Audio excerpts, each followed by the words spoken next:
Alors moi, j'interviens, je m'appelle Nathalie Siron-Boero, j'interviens en tant que membre de la section nazérienne de la Ligue des droits de l'homme, également membre du bureau du comité régional de la Ligue qui a fait paraître déjà un communiqué le mois dernier.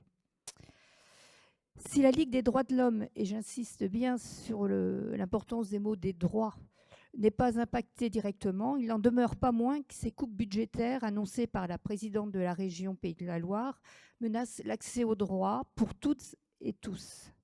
Ces annonces se succèdent dans le domaine de la culture, mais aussi celui du social, de la solidarité, de l'égalité entre les femmes et les hommes et de l'environnement. Ces amputations sont tellement importantes qu'elles menacent l'existence même de nombreuses structures et événements. Il apparaît que toutes ces annonces ont été faites sans concertation ni dialogue. C'est ce que Philippe Catherine nous rappelait malicieusement jeudi dernier sur France Inter en rediffusant un extrait des vœux 2024 de Madame Morancé, définissant la politique comme avant tout un art de l'écoute. La liste des annonces des coupes budgétaires faites par le Conseil régional, s'allonge quotidiennement. Derrière les pseudo-arguments budgétaires, dont on peut mesurer la vacuité quand on sait l'apport, par exemple, de la culture à la richesse des territoires, se profile une attaque à caractère idéologique.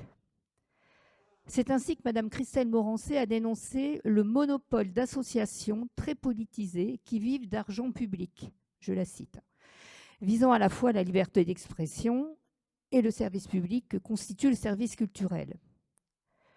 Le projet serait-il de cantonner le financement de la culture et des emplois associés au bon vouloir de quelques mécènes, de restreindre la liberté d'expression, de réserver l'accès aux biens et manifestations culturelles à quelques privilégiés?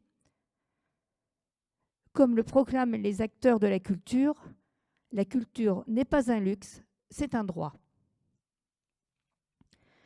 Ces coupes brutales s'attaquent aussi à l'accès aux droits sociaux, comme en témoigne le choix édifiant des associations touchées, parmi lesquelles les missions locales, le planning familial, le CIDFF qui aide entre autres les femmes victimes de violences et leurs enfants.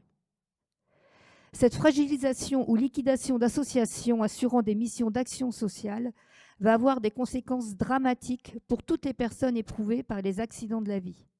Elle met à mal le service public, ce fameux patrimoine de ceux qui n'en ont pas, comme le formulait pertinemment Jaurès. Elle met à mal également les salariés qui resteront à aider ces personnes, devant poursuivre seuls leur mission et ainsi s'interroger sur le sens de leur travail. La LDH rappelle qu'une subvention est une reconnaissance de la part de la puissance publique d'un service lié à l'intérêt général. Elle souligne que les réductions drastiques prévues par la présidence de région et leur ciblage partial relèvent de choix idéologiques dont le caractère partisan est clairement énoncé par la présidente, Mme Christelle Morancé.